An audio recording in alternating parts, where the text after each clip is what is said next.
In order for a people to have a culture, you have to have your language. Your language is your culture. That's your entire identity. Your cultures are built into your languages. And with our people, that's very true.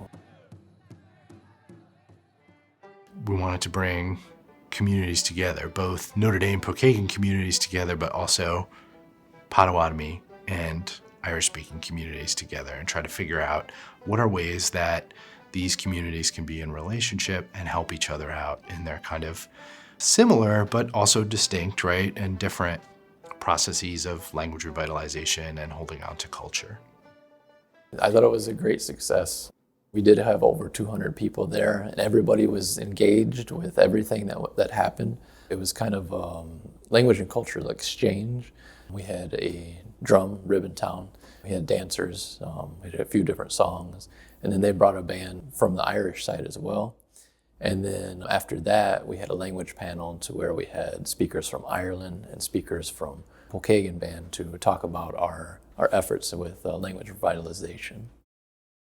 To save a language, it takes more than just a few people. You gotta reach out and see what other people are doing, because maybe they have a way that works better than what we're doing right now.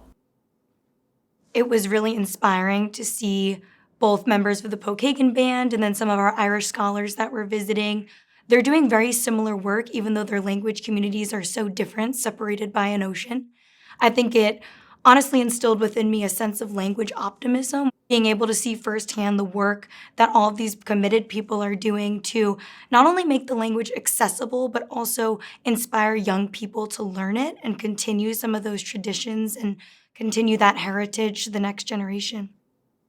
I think Ireland and the history of Ireland is really a microcosm for a lot of the issues that we deal with across the globe. So from colonization to sectarian violence to the violation of Indigenous land rights, reclaiming those languages can actually reclaim an identity that sometimes people don't want us to have.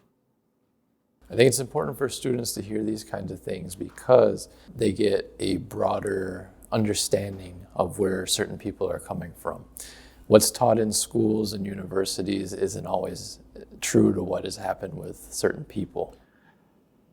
One of my big takeaways is that it works, that this is something that's valuable. People are entering into this kind of relationship from a place of respect and recognition, and I think kind of drawing sustenance in their own work from each other. And a number of the Irish folks just expressed to me like, wow, like the drumming and the dancing and like, this is kind of what it's about, isn't it? And I was like, yeah, it is what it's about.